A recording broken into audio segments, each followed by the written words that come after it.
Everyone, I hope आप सभी लोग बहुत अच्छे होंगे और उतनी बेहतरीन तरीकों से आप सभी लोगों की पढ़ाई चल रही होगी। तो ऑन योर डिमांड कि आप लोगों का सेट ए जो है कंप्लीट हो गया, इसलिए मैं आप लोगों को जो है आपके टेस्ट के लिए बच्चों हमारी कक्षा 10वीं हिंदी की जो है प्रैक्टिस सेट बी आपको प्रोवाइड करा रहा हूं, ताकि आपके बोर्ड एग्जाम में आप जो है बेहतर कर पाओ। तो इसको ध्यान से देखेंगे, अगर प्रिपरेशन नहीं हुआ होगा तो इसको कर लेना भाई, ताकि आपका जो है 50+ मार्क्स जो है कंफर्म हो जाए। तीनों सेट आपको अच्छे से प्रिपेयर करना, अगर हो गया होगा तैयारी तो आप टेस्ट कर लीजिए अपने आप का भाई, देख लीजिए कि हाँ भाई आप जो पढ़े हो वो इससे मिलता जुलता है कि नहीं। मतलब आप पढ़ तो लिए, आपको खुद को जांचना है कि आपकी तैयारी कितनी हुई है, आप कर पाओगे कि नहीं एग्जाम में। क्योंकि आप जो पेपर्स यहाँ पे देख पा रहे हो 19-20 के आपको फर्क देखने को मिलेगा पेपर में, ठीक है। तो ध्यान से इसको कर लो, उसी पैटर्न पे सेट किया गया ताकि आपको वो इन्वायरमेंट मिल पाए बोर्ड एग्जाम वाली।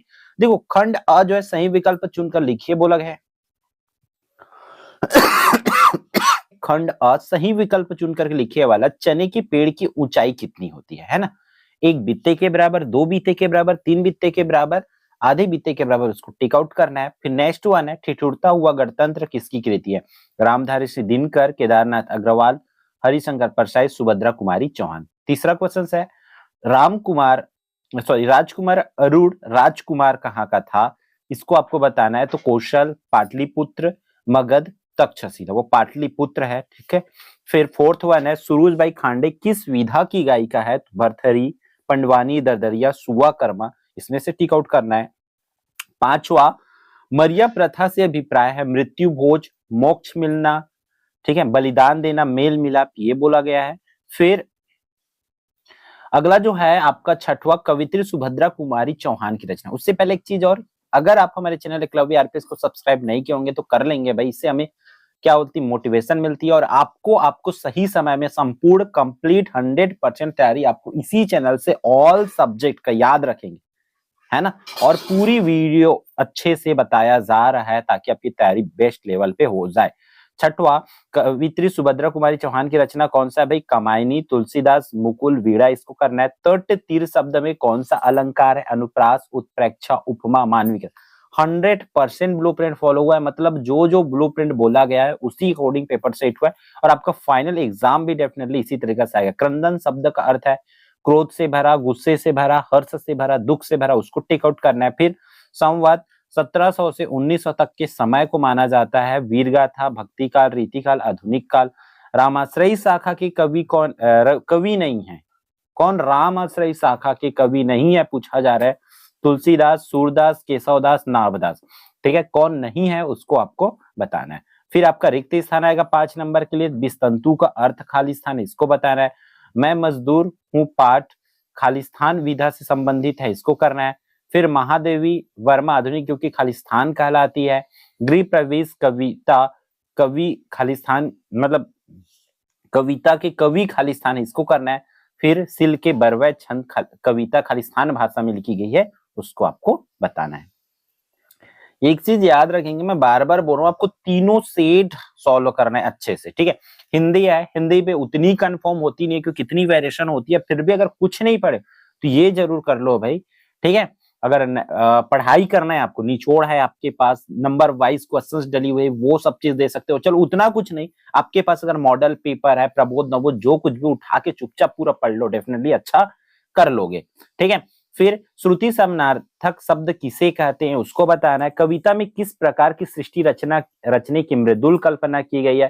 प्रेम की प्रिय भूमि को अधिक उपजाऊ क्यों बताया गया है। सी कुमार की माँ क्या कहते कहते रो पड़ी, इसको करना है, ठीक है। 2 नंबर की अगर बात करूं तो सिर्फ 3 क्वेश्चन आएंगे आपके इस बोर्ड एग्जाम 2026 में, तो ध्यान से इसको करेंगे भाई। जिस जिस चैप्टर से आएगा उसी चैप्टर से आपको प्रिपेयर करना है। लेकिन हिंदी में दुख की बात यह है कि आपके छोटे क्वेश्चंस को भी बड़े में दे सकते हैं और बड़े को भी छोटे में दे सकते हैं, इसलिए आपको उत्तर छोटा बड़ा करने आना चाहिए। फिर सी कुमार की माँ, ये तो हो गया था। फिर शब्द गुण किसे कहते हैं, इसके प्रकारों को लिखने, ऑलरेडी क्वेश्चन आ गई है। जीवन का झरना, कविता में मानव का मृत हो जाना क्यों और कब बताया गया है, इसको करना है। जेब कतरा ने लिखा कि माँ को पैसे क्यों भेजे। फिर यमक अलंकार की परिभाषा लिखकर एक उदाहरण जो है आप लोगों को लिखना है। फिर छायावाद की 3 विशेषताएं। तो हिंदी साहित्य से 3 नंबर में क्वेश्चन आना ही है। या तो आपको विशेषताएं पूछेंगे या तो आपको रचना पूछे जा सकते हैं, इसलिए आप विशेषता और रचना दोनों अच्छे से प्रिपेयर करेंगे, ठीक है। फिर भावार्थ लिखने के लिए क्वेश्चन आएगा ही आएगा, जिसको देम से हो रहा है, ठीक है, इसलिए भावार्थ का अच्छे से प्रैक्टिस कर लीजिए, एटलीस्ट जो क्वेश्चन आपको दिखाया जा रहा है, ठीक है। मैं तो बोलता हूँ फर्स्ट यूनिट और लास्ट यूनिट ज्यादा चांसेस है, फर्स्ट यूनिट का तो अच्छे से कर ही लो, ठीक है। फिर 4 नंबर के लिए अगला क्वेश्चन है, मजदूर को श्रम शक्ति की इकाई क्यों कहा जाता है, इसको बताना है। फिर अथवा में दिया हुआ है, सबका दुख अलग अलग होता है, किस किस तरह के दुख के अनुभव आपने किए हैं उन्हें लिखना है, ठीक है। फिर नेक्स्ट है प्रश्न क्रमांक 13, पुरस्कार खाने के आधार पर मधुलिका के 3 चारित्रिक गुण लिखना है, ठीक है। फिर घिसा ने अंत में गुरु साहिबा को क्या भेंट दिए, भेंट सामग्री उसने कैसे जुटाई, ये चीजें बताना है।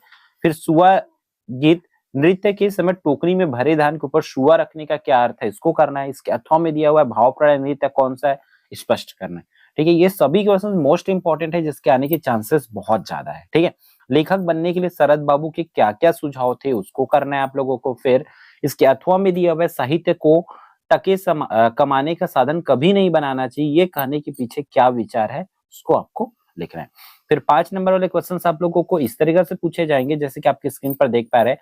अच्छे साहित्य के अध्ययन से होने वाले लाभ की जानकारी देते हुए अपने छोटे भाई को एक पत्र लिखना है। इसके अथवा में क्या दिया हुआ है, मुख्यमंत्री कन्यादान योजना का लाभ उठाने हेतु तो मुख्यमंत्री कार्यालय को आवेदन पत्र लिखना है, ठीक है बच्चों। मोस्ट इंपॉर्टेंट है, पिछले सेट ए में जो 2 दिया उसको और इसमें का 2 दिया, ये इंग्लिश जैसे नहीं है भाई, इंग्लिश में एकदम कंफर्म होता है, बट यहाँ पे वेरिएशन आपको देखने को मिलेगा, ठीक है। इसलिए आपको जितना भी ज्यादा हो सके कर सको, कम से कम 4-5 आप करके रखो, ठीक है।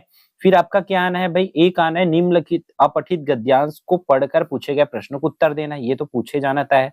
तो यहाँ पर अपठित गद्यांश कोई सा भी आ सकता है, बट आपको जो प्रैक्टिस पेपर में प्रोवाइड कराया जा रहा है, मॉडल पेपर में जो है, प्रैक्टिस पेपर और मॉडल पेपर का एटलीस्ट ये पूरी चीजें कर लो, ठीक है, ताकि भाई आपको बहुत अच्छे से यहाँ से मार्क्स आप गेन कर पाओ, बिल्कुल भी नंबर ना कटे। 5 मार्क्स की बात है भाई, तो देख लो यहाँ पे दिया हुआ उत्तर इसी में से ढूंढना रहता है, पूरे को पढ़ करके, जिसके इंटरनेट क्या है तथा इसके द्वारा क्षण भर में कौन से तथ्य सामने आ जाते हैं, है ना। इंटरनेट से आधुनिक विश्व समुदाय में किस प्रकार नवीन सांस्कृतिक चेतना का संचार किया है, इंटरनेट के द्वारा कौन कौन सी जन सेवाएं मनुष्य के लिए सुलभ हुई है।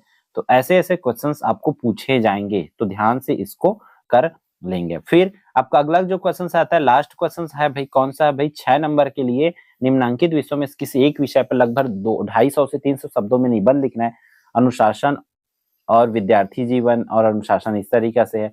जीवन में खेलों का महत्व, नारी शक्ति या महिला सशक्तिकरण पूछे जा सकते हैं। विज्ञान के चमत्कार, छत्तीसगढ़ के प्रमुख पर्यटन स्थल या छत्तीसगढ़ के प्रमुख खेल, इस तरीके से क्वेश्चंस आपको पूछे जाएंगे, तो ध्यान से इसको करना है, याद रखेंगे। इन सब चीज का हेडिंग आप अच्छे से प्रिपेयर करके रखो, कम से कम 2 तो नहीं बोलूंगा भाई, 3 से 4 प्रिपेयर करके रखो, ताकि आप बेहतर कर पाओ। यहाँ पर भी बहुत वेरिएशन देखने को मिलता है, ये हिंदी है ना। तो ऑल द बेस्ट भाई, अच्छे से सब चीज को भी प्रिपेयर कर लीजिए, फिर अपन मिलते हैं सेट सी में।